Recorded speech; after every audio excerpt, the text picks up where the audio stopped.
Nous allons commencer Bezrat Hashem avec notre shiur habituel. Cette fois-ci, on va parler de halakha. On va parler des halachot de Tisha B'Av qui tombe un dimanche, comme c'est censé être le cas cette année. On a l'habitude, chaque année, au moment où on commence les cours, on parle de Tisha B'Av, de dire qu'on espère que ces halachot-là n'aura pas besoin de les accomplir, qu'on aimerait les étudier pour les connaître, mais qu'on n'aura pas besoin de les accomplir. Et chaque année, on dit cette chose-là et on espère du fond du cœur que ce sera le cas. Et malheureusement, chaque année, à nouveau, on a besoin de réétudier ces halachot-là. Mais le peuple juif, c'est un peuple qui ne désespère jamais. Et c'est ça, entre autres, la force du peuple juif. On pourrait se dire, bon allez, ça fait tellement d'années qu'on y a cru, et voilà, c'est toujours rien, toujours pas de Mashiach, toujours pas de Géoula. Non. Le clan Israël, c'est un peuple qui croit en son Créateur et qui croit en la venue du Mashiach. Et donc, s'il n'est toujours pas venu, eh ben, il viendra. Et le moment où il devra venir, il viendra à Bezrat Hashem. Alors, on va essayer de passer en revue toutes les halachot qui concernent ce cas de figure très particulier. Et Bezrat Hashem, après, à la fin, on fera un petit résumé rapide, succinct de toutes les choses, comment ça se passe, etc. etc. Alors, tout d'abord, un point important concernant Shavua Shechalbo Tisha B'Av. D'une façon générale, pour les Sfaradim, la plupart des interdits, à savoir l'interdit de faire la lessive, l'interdit de porter des vêtements neufs, l'interdit de se doucher à l'eau chaude, tous ces interdits-là, en général, ils commencent à partir de Shavua Shechalbo Tisha B'Av, ça veut dire la semaine durant laquelle tombe Tisha B'Av. Cette année, Tisha B'Av tombe un dimanche. Donc, question, comment je considère c'est quand Shavua Shechalbo Tisha B'Av? Quoi, c'est la semaine d'avant? Ben non, puisque la semaine où tombe Tisha B'Av, ben c'est justement dimanche. Donc viennent les décisionnaires et disent que dans ce cas de figure, il n'y a pas de Shavua Shechalbo Tisha B'Av. Il y a des décisionnaires qui ont voulu dire que si, toute la semaine d'avant, on peut l'appeler Shavua Shechalbo Tisha B'Av, mais ça c'est uniquement dans le cas où Tisha B'Av tombe un Shabbat, il est repoussé au dimanche. Mais dans le cas, comme le cas de cette année, où Tisha B'Av tombe un dimanche, il n'y a pas de Shavua Shechalbo Tisha B'Av. Donc pour les Sfaradim, à part le vin et la viande qui sont interdits depuis Rosh Chodeshav, nous trouvons déjà dans l'interdit. Mais à part le fait de rester chez Riano, à part un certain nombre de choses, mais tout ce qui concerne la douche à l'eau chaude, tout ce qui concerne le fait de se couper les cheveux, tout ce qui concerne le fait de se raser, tout ce qui concerne le fait de porter des vêtements propres, etc., etc., tout ça, c'est autorisé jusqu'à l'entrée de Tisha B'Av, comme cette année il y a un Shabbat avant, donc jusqu'à vendredi, c'est autorisé. Maintenant, à propos de se raser, de se couper les cheveux, il y a certains Sfaradim qui se montrent un peu plus mahmirim et qui disent que c'est bien d'arriver le jour Tisha B'Av quand on a une tête un peu d'endeuillé. Donc ça serait bien de ne pas se couper les cheveux, de ne pas se raser pendant cette semaine-là. Mais en tout cas, Mikaradin pour les Sfaradim, il n'y a pas de problème. Pour les Ashkenazim, ça ne change pas grand-chose, puisque dans tous les cas, la plupart des choses, d'après les Ashkenazim, sont interdites depuis le Rosh Chodeshav. Donc ça ne change pas grand-chose. Maintenant, on va tout de suite arriver, Bezrat Hashem, à vendredi. Vendredi, ça va être donc la veille de Shabbat. Nous allons être le 7 Av. Et là, il y a un premier point très important à savoir. S'il est vrai que cette année, il n'y a pas de Shavua Shechalbo Tisha B'Av, et donc on a le droit de porter des vêtements propres pendant toute cette semaine-là, mais il n'empêche que le jour même de Tisha B'Av, on n'a pas le droit de mettre des vêtements propres, des vêtements qui sortent de la machine. On n'a pas le droit.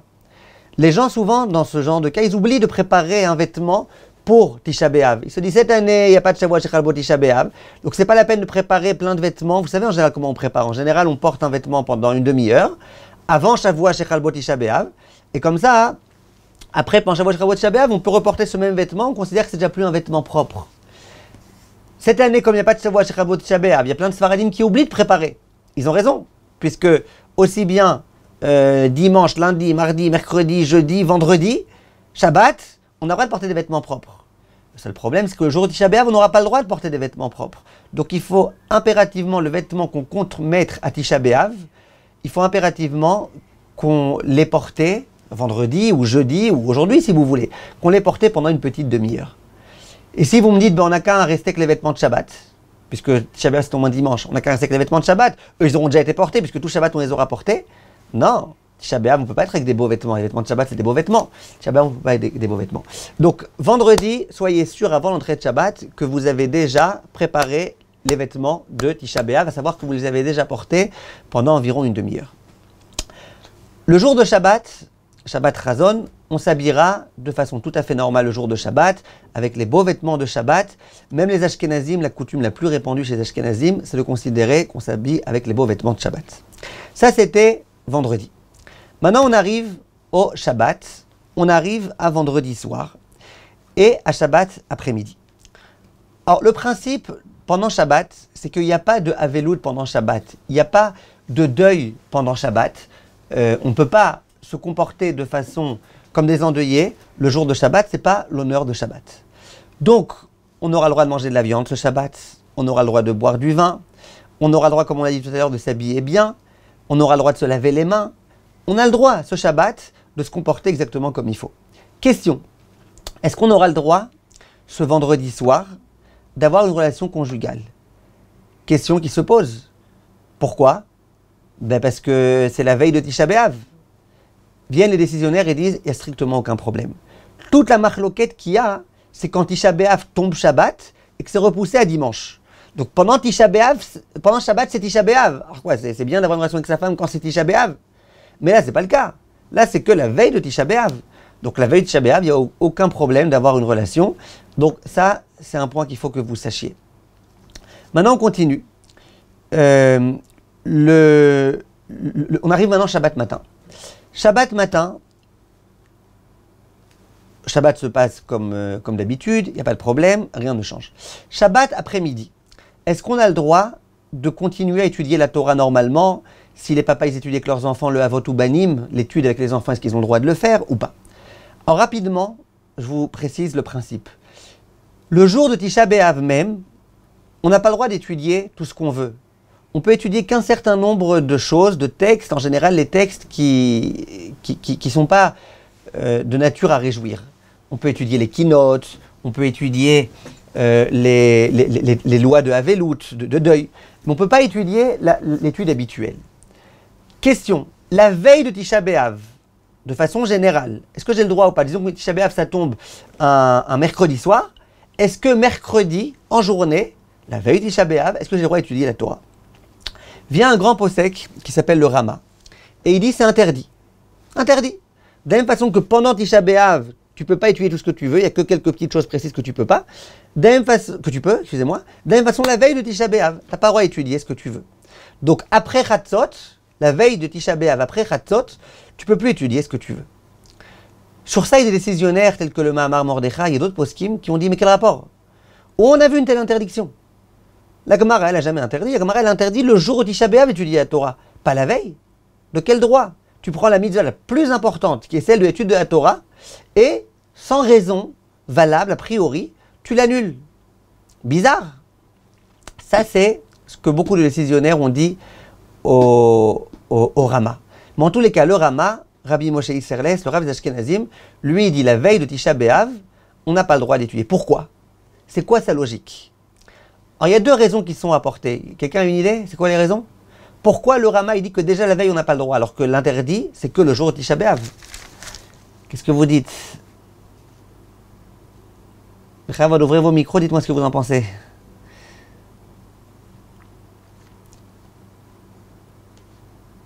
Vous ne pensez pas? Bonsoir. Bonsoir. Moi je me dis que peut-être que le Rama il propose ça, enfin il dit ça parce que on doit se préparer, à ce jeûne. Donc c'est une façon de se préparer que de se détacher de choses qui, parce que l'étude de la Torah ça réjouit le cœur. Ouais. Ouais. Ok, mais alors vous devriez aussi ne pas mettre de chaussures en cuir depuis déjà la veille. Ça réjouit le cœur de porter des chaussures en cuir. Moi, non. Ça me réjouit pas. Enfin, j'aime ça, mais ça me réjouit pas, quoi. Alors que l'étude de la Torah, ça réjouit vraiment le cœur. J'ai compris. Vous avez une autre idée? Qui est-ce qui a une autre idée à part Madame Pariente? Déborah, vous avez une idée? Peut-être pour ne pas repenser à ce qu'on a étudié la veille, non? Il a fait. Qui est-ce qui a encore une idée? DLS. Vous avez une idée, DLS? Non? Regardez, il y a deux raisons principales qui ont été apportées. La joie que procure l'étude va durer jusqu'à plus tard dans la soirée. Très bien. Alors, les Rajman, ils disent quelque chose de très intéressant. Déborah dit quelque chose de très intéressant. Les deux raisons sont vraies. L'une des raisons qui est donnée, c'est de dire que l'étude de la Torah que tu étudies la veille de Tisha B'Av, eh ben, elle risque de continuer. Tu n'es pas joyeux qu'au moment où tu étudies, tu es aussi joyeux après. Et donc, du coup, tu vas rentrer en Tisha B'Av en étant joyeux. C'est un peu ce qu'elle dit Madame Pariente. Ça veut dire, cette simcha-là, elle va continuer à t'accompagner. Or, nous, on veut être sûr que quand tu rentres dans Tisha B'Av, tu ne sois pas joyeux. Deuxième raison, ce qu'elle dit, Madame Rajman ou son mari, c'est de dire que, étant donné que quand on étudie la Torah, souvent après on continue à penser à ce qu'on a étudié. Qu'est-ce qu'il a dit le Rav, qu'est-ce qu'il a posé comme question tel élève, qu'est-ce qu'il a répondu, et c'est vrai, c'est une bonne question, etc. Donc, étant donné qu'on risque d'en venir à réfléchir après, si tu étudies l'après-midi, tu risques d'en venir à penser aussi dès que Tisha B'Av va rentrer. Voilà pourquoi on dit qu'il faut mettre une pause. Le matin, tu as le droit, Chatzot arrive, tu arrêtes d'étudier les choses qui réjouissent, comme ça les deux problèmes sont résolus. Ça, donc, dans une année normale, d'accord, on a dit par exemple, ça tombe un mercredi soir, donc on a cette grande problématique-là. Qu'est-ce qu'on fait? Et les Maaseh, il y a des décisionnaires, surtout Ashkenaz, qui vont suivre l'opinion du Rama, et qui vont dire, le Rama il dit que c'est interdit, c'est interdit. Et d'autres qui vont dire non. Si tu peux étudier des choses qui réjouissent pas, ok. Mais si tu risques de pas étudier ou tu risques de rien étudier parce qu'on t'interdit d'étudier les choses que tu souhaites, non, ne t'interdis pas d'étudier. Cette année, c'est différent. Peut-être. Pourquoi? Parce que cette année, ça tombe un Shabbat. La veille du Tisha B'Av, c'est un Shabbat. Alors c'est vrai que Motzei Shabbat, tu vas rentrer en Tisha B'Av. Mais il n'empêche que Shabbat, il n'y a pas de lois de deuil qui sont en vigueur. Donc question, qu'est-ce qui se passe cette année? Le Rama, Rabbi Moshe Isserles, lui, il est catégorique. Lui, il dit même dans ce genre de cas, c'est interdit, Shabbat après-midi, d'étudier la Torah. D'accord? Donc pas de cours chez vous, Madame Rajman, ce Shabbat. Vous êtes Ashkenaz, pas de cours chez vous. Maintenant, les Sfaradim, et beaucoup d'Ashkenazim quand même, disent que non. Déjà, d'une façon générale, dans les années habituelles, déjà dans ces cas-là, il y en a qui autorisent d'étudier la Torah. Alors là où ça tombe un Shabbat, a fortiori qu'il y a lieu d'autoriser de le faire. Donc, les Maaseh, le Rav Shlomo Zalman Auerbach qui est Ashkenaz, il autorise. Le Chazon Ish qui est Ashkenaz, lui, il est Mahmir. Mais une chose est sûre, c'est que si on sait que les gens ne vont pas étudier, par exemple, Avot Ubanim, tu fais Avot Ubanim avec tes enfants, là, ils en sont à l'étude de la paracha. Si tu ne dis pas avec eux la paracha, ils risquent de ne pas étudier. Alors, est-ce que tu as le droit d'étudier avec eux ou pas? Tu as le droit. Un cours de Torah, tu sais que si tu ne le fais pas, il n'y aura pas de cours de Torah. On a le droit. Ça, c'est le principe. Donc, conclusion, cette année, c'est beaucoup plus simple que d'habitude. Et Shabbat après-midi, pour beaucoup de poskim, on aura le droit de continuer à étudier habituellement. Maintenant, j'en arrive à Mincha et Seuda Shlishit. Seuda Shlishit, on peut la faire comme d'habitude. Je vais arriver à ça tout de suite. Le seul impératif, c'est qu'il faut avoir fini Seuda Shlishit avant le coucher du soleil, puisqu'on entre dans le jeûne à partir du coucher du soleil, ce qu'on appelle Shkiat HaChama. Donc il faut avoir fini la Seuda Shlishit un petit peu avant la Shkiat HaChama pour être sûr d'être dans les temps. Maintenant, si on fait Mincha, comme dans certains Bate Knesiot, où après il ne nous reste plus qu'une demi-heure pour faire la Seuda Shlishit, on risque vraiment de ne pas être dans les temps. Donc, dans beaucoup de Bate Knesiot, on avance Mincha. On fait Mincha bien à l'avance, pour avoir le temps de faire une Seuda Shlishit en bonne et due forme, de pouvoir manger comme il faut, etc. Cette Seuda Shlishit, comment elle se déroule? Cette Seuda Shlishit, elle se déroule de façon tout à fait normale. On a le droit de manger de la viande, on a le droit de manger du poisson, on a le droit de boire du vin. Le Shulchan Aruch dit, on a même le droit d'amener à sa table ce que Shlomo HaMelech aurait amené à sa table, ça veut dire des aliments de roi. Tu veux amener de la damhout, ce que tu veux, tu as le droit, du vin, de l'alcool, tu as le droit d'amener ce que tu veux, c'est une Seuda Shlishit, c'est pas une Seuda Mafseket ordinaire. Est-ce qu'on peut s'asseoir sur la table, j'allais dire, sur la chaise? Oui, c'est pas la peine de s'asseoir par terre. Est-ce qu'on peut être tous regroupés autour de la même table? Oui. Est-ce qu'on peut faire Zimoun après? Oui. C'est une Seuda Shlishit habituelle, il n'y a pas de raison de faire des Chumrot concernant cette Seuda Shlishit. Juste le Magen Avraham rapporte au nom du Rokeach, c'était un posek, il dit qu'il vaut mieux malgré tout avoir une certaine retenue. Ça veut dire ne pas trop, c'est pas le moment genre de faire des blagues et de faire des animations, etc. On peut manger normalement, on peut être de bonne humeur, on peut chanter les chants de Shabbat. En général, les chants de Shabbat, c'est dans tous les cas des chants mélancoliques à Souda Shlichit, dans la plupart des maisons juives. Donc des chants mélancoliques jusqu'à la Shkiat HaChama, jusqu'à le coucher du soleil, on peut faire. Et voilà. Maintenant, il faut avoir terminé de manger avant, comme on a dit, le coucher du soleil. Et à part ça, les décisionnaires, ils disent qu'il vaut mieux aussi avoir fait Maïm Acharonim avant le coucher du soleil. Parce que Maïm Acharonim, l'ablution des mains, c'est avec de l'eau. Mettre de l'eau en contact avec ses mains à partir de la Shkiat HaChama, c'est un problème. Donc c'est vrai que ton intention, c'est pas pour le kiff, mais il vaut mieux avoir fait Maïm Acharonim avant. Si tu n'as pas réussi à faire Maïm Acharonim avant, tu pourras faire ensuite. Mais en tous les cas, il faut avoir impérativement fini de manger à ce moment-là. Au moment où on va manger à Souda Shlichit, il faut faire attention. J'imagine qu'il y a beaucoup de papas ou de mamans qui vont dire à leur enfant, déjà bar mitzvah, mangez beaucoup, c'est le jeûne demain. Mangez beaucoup, c'est le jeûne. Attention, n'oubliez pas de manger, c'est le jeûne, il faut que vous ayez la force. Alors ça, il faut savoir que c'est interdit. Les décisionnaires, ils disent, tu as le droit de manger en sachant qu'il y a le jeûne demain. Tu as le droit de manger en te disant que tu manges plus que d'habitude pour pouvoir avoir des forces pour le jeûne. Mais tu n'as pas le droit de dire, je mange pour avoir des forces pour le jeûne. De la même façon, quelqu'un qui doit passer un examen, par exemple, et qui veut se reposer Shabbat pour être en forme pour son examen qui aura lieu dimanche ou lundi ou quoi. Est-ce qu'il a le droit de se reposer tout Shabbat pour être en forme pour dimanche et lundi? Il a le droit. Est-ce qu'il a le droit de dire « je me repose pour avoir des forces pour machin » Il n'a pas le droit. Donc ça, c'est le principe concernant cette chose-là. Maintenant, il y a un point très intéressant. J'ai vu que le Rav Pinchasi, il ramène ce point-là. Je trouve que c'est très intéressant, il a tout à fait raison, je suis tout à fait d'accord avec lui. Et on n'y pense pas. C'est pour ça que je pense que c'est intéressant ce point-là. Il dit, quelle doit être notre intention au moment où on va faire la Souda Shlichit? Est-ce que l'intention c'est de dire, je suis en train d'accomplir la mitzvah de Souda Shlichit? Ou est-ce que mon intention ça va être de dire, je suis en train d'accomplir ma Seuda Mafseket, le repas qui me sépare du jeûne?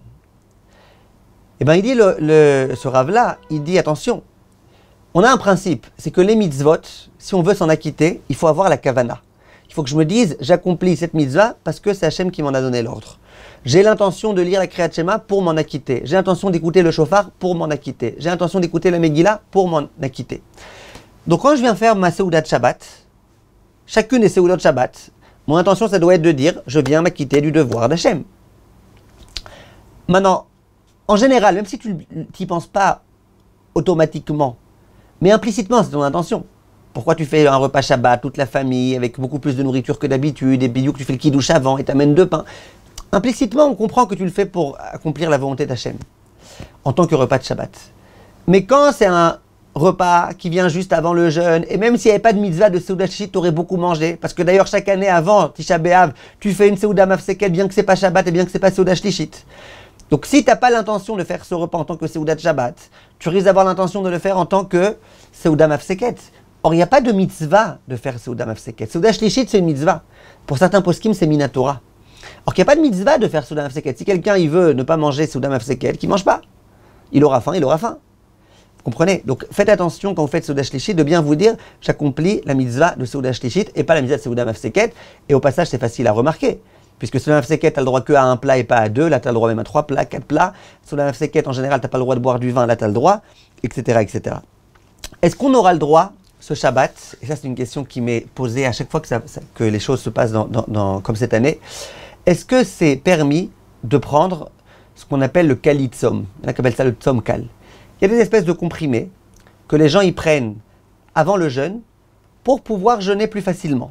Il y a par exemple des femmes qui allaitent, qui prennent tout type de kali tzom comme ça, dans lequel il y a tout type de suppléments nutritifs qui font qu'elle aura plus de lait pour le jeûne. Toutes ces choses-là, d'une façon générale, on a le droit de les prendre, il n'y a que à Kippour que la question se pose, mais même à Kippour, beaucoup de poskim autorisent. La question que les gens se posent, c'est cette année, quand est-ce qu'on te recommande de prendre ça? La veille du jeûne. La veille du jeûne, c'est Shabbat. Shabbat, tu n'as pas le droit de préparer pour la semaine. Est-ce que tu auras le droit de prendre du Tzom Kal Shabbat pour le jeûne qui a lieu, Motzei Shabbat, qui a lieu dimanche? Alors la réponse, je vous la dis tout de suite, comme il y a beaucoup de halachot aujourd'hui, je vous fais un petit peu moins participer que d'habitude, mais la réponse, c'est oui, on a le droit. Pourquoi on a le droit? On a le droit, ça ne s'appelle pas achana, ça ne s'appelle pas qu'on prépare, pour 2 raisons principales. La première raison, c'est que c'est qu'un acte de manger, tu manges. De la façon, tu as le droit de manger des raisins, bien que de manger des raisins, ça va te donner des forces pour le jeûne. De la façon, tu as le droit de manger ça. Tu mets un petit comprimé à la bouche. C'est pas que tu fais un grand acte. C'est pas que tu fais un acte qui est presque une mélacha, j'allais dire. Tu fais rien, juste tu mets dans la bouche. Tu manges des choses, au passage, tu manges ça.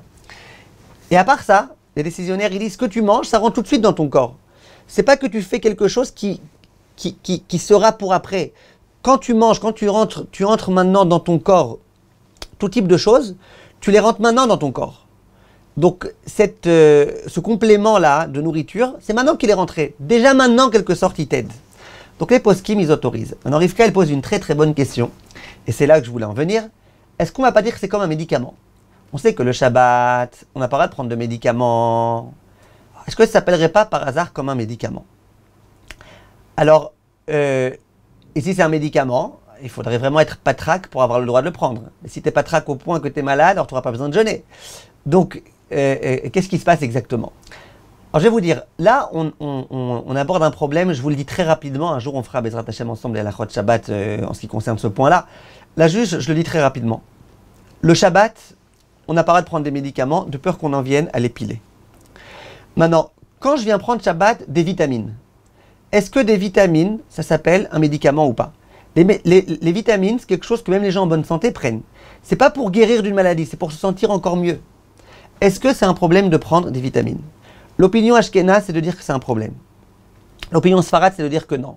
Les vitamines, c'est des choses que les gens en bonne santé mangent. Donc ça rentre pas dans l'interdit de prendre des médicaments Shabbat. Pour les gens qui ne connaissent pas bien la halakha de Shabbat, comprenez-moi, je n'ai pas dit que quelqu'un qui est malade, il n'a pas le droit de prendre des médicaments. Quelqu'un qui est malade au point qu'il est censé être allongé, ou quelqu'un qui est malade et qui est en danger, ou quelqu'un qui est malade et qui tous les jours a des médicaments qu'il doit prendre, il n'y a aucun problème. C'est pour ça que je vous dis, là, je ne parle pas des halakhot de médicaments et soyez rassurés. Juste, je dis, quelqu'un qui se sent très très bien, mais qui a un tout petit souci quelque part, et qui aimerait prendre un médicament, ce n'est pas toujours évident. Est-ce que des vitamines c'est permis sans aucun problème ou pas? Les Sfaradim ils disent oui, les Ashkenazim ils disent non. Alors là, a priori, ce n'est pas un médicament. C'est pas que tu es malade et tu prends un Tzomkal pour aller mieux. C'est que tu prends ça pour ne pas aller mal. Est-ce que c'est permis ou pas? C'est permis. Pour les Sfaradim. Non, pour les Ashkenazim, qui interdisent d'une façon générale de prendre des vitamines comme ça Shabbat sans raison, alors eux, ils donnent le conseil suivant. Je vous l'explique juste en 2 mots. J'espère que vous allez comprendre. Sinon, c'est pas très grave. Juste comprenez comment on fait. On prend un verre avant Shabbat. Vendredi, on prend un verre. On met dedans de l'eau ou du coca ou du yaourt, ce que vous voulez. On met dedans quelque chose. On pile un tzomkal, un comprimé de kalitzom, on le pile. On le met dedans et on mélange. Maintenant, Shabbat, on aura le droit de boire ce verre dans lequel il y a de l'eau ou du coca, etc. et du tzomkal. Pourquoi la même les Ashkénazes ils autorisent? Pour une double raison. La personne elle-même qui va prendre ce médicament, elle ne va pas se dire « Ah ok, ça veut dire qu'on peut prendre des médicaments Shabbat sans aucun problème, ça veut dire qu'on a le droit de piler des médicaments. » Mais non, puisqu'elle sait très bien que tout ce qu'on lui a autorisé de le faire, c'est que parce qu'elle s'est préparée avant Shabbat. Donc la personne elle-même, elle a ce qu'on appelle un équerre. Elle a un signe qui va lui rappeler « Attention, Shabbat, en général, on ne prend pas de médicaments. » Bon, tu vas me dire, ouais, mais les gens qui le voient, ils vont croire qu'on va prendre des médicaments Shabbat. Ben non, parce que les gens qui me voient, ils vont voir un yaourt ou ils vont voir du coca. Ils ne vont pas voir qu'il y a un médicament à l'intérieur. Donc ça, c'est le conseil. Les gens qui veulent prendre ça, qui sont ashkénazes, ils ont le droit de le prendre, juste qu'ils fassent de la façon dont j'ai expliqué maintenant. Ensuite, on continue. Comment on va faire pour retirer les chaussures? Alors, le problème des chaussures, c'est un problème très très simple. Les chaussures, on n'a pas le droit, Shabbat, de retirer ses chaussures. Puisque Shabbat, on n'est pas censé être en deuil. Donc Shabbat, on n'a pas le droit de retirer ses chaussures en cuir pour mettre des chaussures de deuil. Mais d'autre part, dès que la Shkiat HaChama est arrivée, dès que le coucher du soleil est arrivé, on est encore dans Shabbat. Mais pourtant, ça y est, c'est Tisha B'Av. On n'a pas le droit en principe de rester avec des chaussures en cuir. Donc on arrive ici à un problème. D'une part, il ne faut pas montrer que tu es en deuil, parce qu'on est encore dans Shabbat. D'autre part, tu n'as plus le droit d'être avec des chaussures en cuir. Alors qu'est-ce qu'on fait? Halakha les maaseh, les poskim ils disent que l'honneur qu'on doit au Shabbat, il est à la préséance. Donc c'est pas grave, tu resteras avec tes chaussures de Shabbat en cuir jusqu'à la sortie de Shabbat. Dès que Shabbat est sorti, tu retires tes chaussures en cuir, tu mets tes chaussures en toile et puis voilà. Ça, c'est Meikaradin. Maintenant, ceux qui veulent mieux faire, entre guillemets, il y a le conseil du Rav Shlomo Zalman Auerbach et du Rav Ben Zion Abba Shaul. Eux, ils disent, moi j'ai un conseil pour t'acquitter d'après tout le monde. Écoutez l'embrouille, ils disent comme ça. Ils disent, au coucher du soleil, tu retires tes chaussures en cuir et tu restes en chaussettes. Pas genre, tu retires tes chaussures de cuir et tu mets des chaussures de deuil. Non, tu retires tes chaussures de Shabbat, tu restes en chaussettes. Donc comme ça, d'une part, tu n'es plus avec tes chaussures en cuir, d'autre part, c'est pas un manque de respect pour Shabbat, puisque ça va, c'est pas que tu as montré activement que tu veux mettre des chaussures de deuil. C'est juste bon, tu as retiré. Surtout que souvent, les gens à la maison, ils sont pas très à l'aise de rester avec des chaussures en cuir, donc ils restent en chaussettes. Donc ça, de cette façon-là, tu as tout résolu. Et quand la tombée de la nuit va arriver, quand la sortie des étoiles va arriver, là, tu mettras tes chaussures en toile. Ça, c'est le Rav Shlomo Zalman Auerbach et le Rav Ben Zion, mais ils précisent quelque chose. Ils disent, attention, fais ça discrètement. Ne dis pas à la shkia, maintenant je retire mes chaussures parce que ça y est, c'est Tisha B'Av qui arrive. Fais ça discrètement, dans tous les cas. Au moment de la shkia, les gens, ils ont fini le repas, puisqu'on n'a plus le droit de continuer à manger. Donc les gens, qu'est-ce qu'ils font? Ils vont s'asseoir sur le canapé le temps qu'il fasse nuit, ils vont faire des choses. Donc ça va, tranquillement, chacun qui retire ses chaussures et qui reste en chaussettes. Si quelqu'un n'a jamais l'habitude d'être en chaussettes à la maison ou quoi, et que c'est sûr que s'il retire, ça va vraiment être explicite qu'il est en train de faire ça à cause du deuil, alors effectivement, lui, il vaudrait mieux qu'il ne le fasse pas. Voilà, ça c'est... Et pareil, les vêtements. Les vêtements de Shabbat, il va falloir les retirer pour mettre les vêtements de Tisha B'Av qu'on aura préparés, vous vous rappelez, avant. Alors, ces vêtements-là aussi, on attend la tombée de la nuit, la sortie des étoiles, et c'est uniquement là qu'on pourra mettre ses chaussures, mettre ses vêtements, les vêtements de deuil. Maintenant, j'en arrive à Motzei Shabbat. Attendez, juste les questions, j'y répondrai après, mais comme ça, je m'embrouille pas trop. Motzei Shabbat. Avant de retirer ses chaussures et de mettre les chaussures de semaine, oui, avant de mettre les chaussures de semaine, avant de mettre les vêtements de semaine, il faudra dire Baruch HaMavdil ben Kodesh Lechol. Ça veut dire, moi, tu vas faire des choses qui sont des choses de semaine, donc il faut faire la Havdalah. La Havdalah sur le verre, tu ne pourras pas la faire, puisque tu rentres en plein dans Tisha B'Av. Ça, on la fera dimanche soir. Mais par contre, tu dois au moins, pour pouvoir faire des travaux, pour pouvoir allumer la lumière, pour pouvoir faire des choses, tu devras dire Baruch HaMavdil ben Kodesh Lechol. Donc, comme ça, tu dis Baruch, sans dire à ta Hashem, tu dis Baruch HaMavdil ben Kodesh Lechol. Si tu veux faire un peu mieux, tu dis Uvenor Lechocher, Uven Israël Hamim, Uven Mashiv Shetim Amase, Baruch HaMavdil ben Kodesh Lechol. Tu dis ça. Et après, tu fais les choses que tu as à faire. Maintenant, il faut comprendre quelque chose de très intéressant. Il y a des gens qui font Rabbeinu Tam. Ils font Rabbeinu Tam, c'est-à-dire qu'ils font sortir Shabbat beaucoup plus tard. Maintenant, s'ils attendent Rabbeinu Tam pour mettre leurs chaussures et leurs machins, etc., ils vont arriver en retard à la synagogue. Alors, il y a des synagogues dans lesquelles ils tiennent compte de ça. Ils organisent Arvit de façon assez tardive, mais il y a des gens qui ne le font pas. Donc, les gens qui font Rabbeinu Tam en général, là, on leur dit que malgré tout, dès que Shabbat est fini, d'après l'heure normale, entre guillemets, l'heure des Géonim, on a le droit de changer ses chaussures, ses vêtements. Juste les mélachot, comme allumer la lumière et tout, on ne le fera pas. Maintenant, écoutez bien. Le soir de samedi soir, indépendamment de la Havdalah, on va devoir réciter la bracha sur la lumière. On appelle cette bracha Boré Meoré Haesh. Bien qu'on ne fait pas de Havdalah sur un verre de vin, malgré tout, on va devoir réciter cette bracha-là. Pourquoi? Pourquoi tous les Motzei Shabbat, on fait la bracha de Boré Meoré Haesh? La réponse est très simple, c'est que Adam Arishon, quand est-ce qu'il a découvert le feu? C'était Motzei Shabbat. Chachamim me disent que Adam Arishon a été créé vendredi, et que pendant Shabbat, et en journée, il y avait la lumière. Motzei Shabbat, il faisait nuit, et Adam Arishon, il s'est dit, qu'est-ce que je fais maintenant dans l'obscurité? Et là, il a trouvé deux pierres, c'était du silex visiblement, il les a frottées l'une contre l'autre, et ça a donné du feu. Donc le feu a été découvert, entre guillemets, le jour de Shabbat, de Motzei Shabbat, et c'est pour ça que tous les Motzei Shabbat, on fait cette bracha. Donc même si tu ne fais pas la vraie Havdalah samedi soir, ben, tu feras le feu. C'est pour ça, au passage, que quand on fait la Havdalah de Motzei Yom Tov est fini un mercredi soir. Est-ce que quand Yom Tov finit un mercredi soir, tu dois faire la bracha de Boré Meoré Haesh? Ben non. Pourquoi tu veux faire la bracha de Boré Meoré Haesh? Il n'y a aucune raison de faire Boré Meoré Haesh un autre soir que samedi soir. Donc on fera Boré Meoresh. Les gens qui sont à la synagogue, la coutume c'est qu'avant de lire la Megillah de Echa, on prend le gabaï, le machin, il prend une bougie, il la fait passer dans tout le Beth Knesset et ils font la bracha de Boré Meoresh. Pourquoi? Comme en général on lit la Megillah Echa avec les lumières quasiment éteintes. Donc on va profiter maintenant de la bougie, on va profiter de la lumière, de la bougie. Donc à ce moment-là, c'est le moment de faire la bracha de Boré Meoresh. Les gens qui vont pas à la synagogue, les femmes qui sont à la maison, etc., qu'elles allument une bougie, qu'elles fassent la bracha de Boré Meoresh avec le nom d'Hachem, comme il se doit, il n'y a aucun problème. Si quelqu'un n'a pas fait la bracha de Boré Meoresh samedi soir, et qu'il se dit c'est pas grave, je le ferai dimanche soir, non, c'est trop tard. Qu'il se dit je le ferai dimanche en journée, non. C'est que Motzei Shabbat qu'on peut faire cette bracha-là. Maintenant, je continue.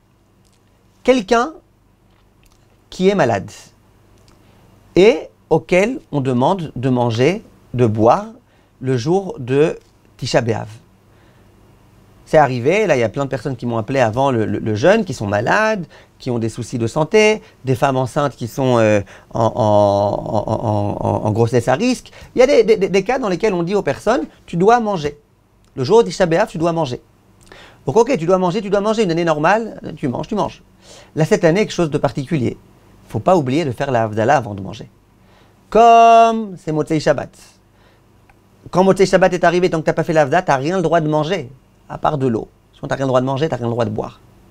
Donc disent les poskim, et moi c'est ce que je dis à chaque personne qui m'appelle et qui me demande si elle doit jeûner ou pas, quand je dis tu ne dois pas jeûner, je dis tu ne jeûnes pas, mais n'oublie pas de faire la Havdalah. Pourquoi il faut faire la Havdalah? Pour pouvoir manger et boire, il faut faire la Havdalah. Cette Havdalah-là, comment on l'a fait? Est-ce qu'on l'a fait sur du vin? C'est quand même un peu bizarre de boire du vin le jour de Tisha B'Av. Ça fait déjà 9 jours que tu ne bois pas de vin parce que tu dis c'est Tisha B'Av. Et le jour de Tisha B'Av, tu vas boire du vin.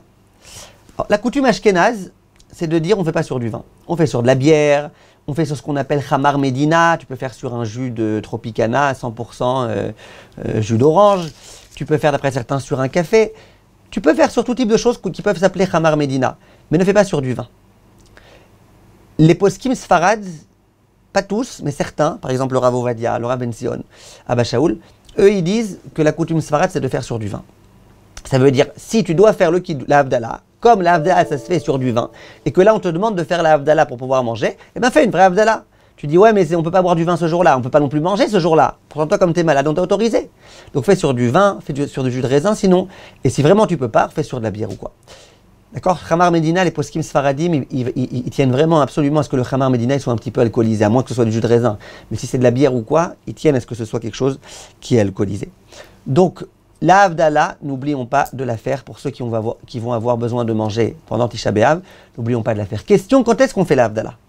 Est-ce qu'on la fait juste à la sortie de Shabbat? Disons quelqu'un par exemple qui va manger que dimanche matin. Samedi soir ça va, il va manger que dimanche matin. Est-ce qu'on lui dira fais la Havdalah Motzei Shabbat? Ou est-ce qu'on lui dira fais la dimanche matin avant de manger? Marloket aposkim. Certains disent tant que tu n'as pas besoin de manger, fais pas la Havdalah. D'autres qui disent mais tu sais de toute façon que tu vas manger. Le Rav dit que tu devrais manger Tisha B'Av. Alors autant la faire au moment voulu, ça veut dire samedi soir. Le Rav Ben Sion, le Rav Ovadia, eux ils recommandent de faire la Havdalah déjà à Motzei Shabbat. Dans ce cas-là, et aussi beaucoup de poskim ashkenazim disent cette chose-là. Maintenant, en ce qui concerne les enfants, très très bonne question.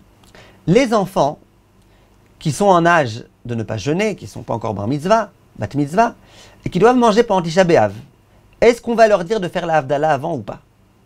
A priori, on ne va leur dire de faire la Havdalah. Ils sont en âge d'être éduqués, ils doivent faire la Havdalah.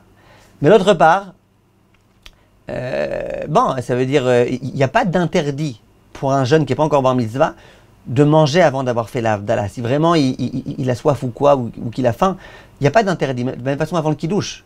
Un enfant qui, avant le kidouche, veut manger, il a faim ou soif, il n'y a pas d'interdit de lui donner. Alors là, la question qui se pose, c'est concernant le cas des enfants pendant Tisha B'Av. Les poskim sfaradim, Rav Ben Sion et d'autres, disent qu'il faut les éduquer. Ils sont arrivés à l'âge d'être éduqués. Donc ils sont arrivés à l'âge d'être éduqués à la Havdalah. Donc dis-leur de faire la Havdalah. Alors bien sûr, s'il a 4 ans, tu ne vas pas lui dire de faire la Havdalah, mais il n'est pas encore en âge d'être éduqué. Mais s'il a 7 ans, 8 ans, 9 ans, 10 ans, 11 ans, dis-lui de faire la Havdalah. Les poskim ashkenazim, le Raphaël Kanevski et d'autres disent que c'est pas la coutume ashkenaz. La coutume ashkenaz, ils mangent, ils boivent normalement. Et la Havdalah, quand le chef de famille la fera dimanche soir, il la fera. Attention, je ne parle pas des femmes ou des hommes qui sont malades. Je parle des enfants. Les poskim ashkenazim, ils disent, eux, ils font pas la Havdalah, ils attendent la Havdalah du papa le dimanche soir. Maintenant, j'en arrive à Atachonantanu. Motzei Shabbat, on doit dire Atachonantanu. Dans la Havdalah de la Hamida, on dit Atachonel el-Amdaat, Atachonantanu. C'est la Havdalah qu'on récite dans la Hamida. Si quelqu'un n'a pas dit Atachonantanu à Motzei Shabbat, ça servira à rien qu'il dise dimanche soir.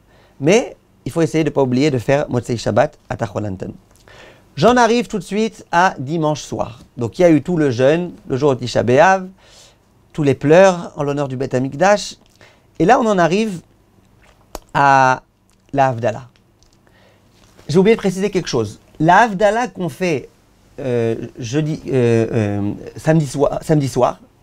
Donc si on jeûne, on a dit la seule Havdalah qu'on fait, c'est on dit Baruch Hamavi Ben Kodesh Lechol, sans le nom d'Hachem, et on fait la bracha sur les lumières. Est-ce qu'on fait les bessamim, les odeurs? Non. Parce que Tisha B'Av, c'est un jour où on ne doit pas kiffer. Donc ton âme, elle souffre de que Shabbat soit sorti, ben souffre. Pas de problème, souffre. Est-ce qu'on fera les bessamim? Donc ça, c'est la Havdalah de samedi soir. Mais même ceux qui ont le droit de manger samedi soir, et donc qui vont faire une vraie Havdalah, c'est quoi une vraie Havdalah? D'abord, tous les psukim d'avant, on ne les dit pas. Ça, on ne dit pas. On commence par Savri Maranan, Baruch Ata Hashem Borei Peri HaGefen, après, ou Sheakol c'est de la bière, après, on fera le ner, Bessamim, on ne fera pas dans tous les cas. Et voilà. Et après, on fait Havdalah. Maintenant, dans l'Havdalah de dimanche soir, attention, le jeûne est terminé. Dimanche soir, le jeûne est terminé. Maintenant, il va falloir faire la Havdalah. Puisque depuis samedi soir, on ne l'a pas encore faite. Je parle de gens qui ne l'ont pas encore faite. Les gens qui ont jeûné tout le jeûne, ils n'ont pas encore fait une vraie Havdalah. Alors eux, qu'est-ce qu'ils font? Ils vont prendre le verre de la Havdalah. Ils vont faire Baruch Ata Hashem Elokeinu Melech Haolam Borei Peri HaGefen. Baruch Ata Hashem Hamavli Ben Kodesh Lechol Venor Lechosher Ben Yisrael Ha'amim. Le ner, ils ne feront pas, puisque c'est plus samedi soir, ça ne sert plus à rien. Les bessamim, ils ne feront pas non plus, les herbes odoriférantes. Et après, ils boiront. Et là, même les ashkenazim, ils boiront. Même les ashkenazim qui, pendant toute la période des 9 jours, quand ils font l'Havdalah, ils donnent à un enfant à goûter et tout. Là, même les ashkenazim, ils ont le droit de goûter. Je termine avec, immédiatement, et après, ça sera la séance de questions, je termine immédiatement avec ce qui se passe à Motzei Tisha B'Av, dimanche soir. Est-ce que dimanche soir, maintenant on peut faire tout ce qu'on veut ou pas? Alors, rapidement, on sait que le Beth Amikdash, il a été détruit le jour du 9 Av, mais il a continué à être détruit le jour du 10 Av. Voilà pourquoi les Sfaradim, ils disent que l'interdit de manger de la viande et de boire du vin, c'est pas simplement le jour du 9 Av, mais le 10 Av aussi c'est interdit. Ça veut dire cette année, c'est pas simplement le jour du 9 Av, ça veut dire dimanche que tu n'auras pas le droit de manger, de boire, etc. Mais même lundi, toute la journée jusqu'au soir, tu as le droit de manger ni viande, ni boire du vin. Ça, c'est l'opinion séfarade. Donc les Sfaradim au sujet de la viande et du vin, ils sont assez mahmirim. Ils sont assez stricts, puisqu'ils disent que jusqu'au lendemain soir, on n'a rien le droit de faire. Par contre, concernant tous les autres interdits, prendre sa douche, faire la lessive, se couper les cheveux, le Rav Ovadia dit même écouter de la musique. Tous ces interdits-là, ils sont levés immédiatement à la sortie du jeûne. Ça veut dire dimanche soir, tu peux commencer les lessives, les bagages pour les vacances, tout ce que tu veux, tu peux commencer à ce moment-là. Ça, c'est les Sfaradim. Donc à propos de la viande, ils sont plus mahmirim, ils sont mahmirim. À propos des autres choses, ils sont assez mekilim. Pourquoi je dis ils sont mekilim ou mahmirim? Parce que maintenant, on va voir les Ashkenazim. Les Ashkenazim, eux, ils disent qu'il n'y a aucune différence entre l'interdit de la viande et du vin et les autres interdits. Tous les interdits restent valables jusqu'au lendemain, lundi, à l'heure de Chatzot. Chatzot, c'est environ midi et quart, midi et demi. Regardez dans les calendriers, selon l'endroit où vous êtes. Les Ashkenazim, ils disent la douche, et les lessives, et se couper les cheveux, et la musique, et toutes les autres choses, elles restent interdites jusqu'à lundi midi. Mais par contre, lundi midi, tout devient autorisé, y compris la viande et le vin. Donc les Ashkenazim, là où je sens qu'ils vont avoir beaucoup de mal, c'est peut-être les lessives quand ils ont déjà des tonnes de lessives depuis Rosh Chodeshav, mais c'est surtout la douche. Depuis Rosh Chodeshav, ils n'avaient pas le droit de se doucher, même quand on leur a autorisé, c'était un tout petit peu, machin. Et ils n'ont qu'une envie, c'est dimanche soir, enfin, de pouvoir se doucher. Eh ben non, ils devront attendre jusqu'à lundi après-midi. Si ils souffrent vraiment, qu'ils sont vraiment sales, etc., les décisionnaires ashkénazes disent qu'ils auront le droit de se doucher à l'eau froide dimanche soir.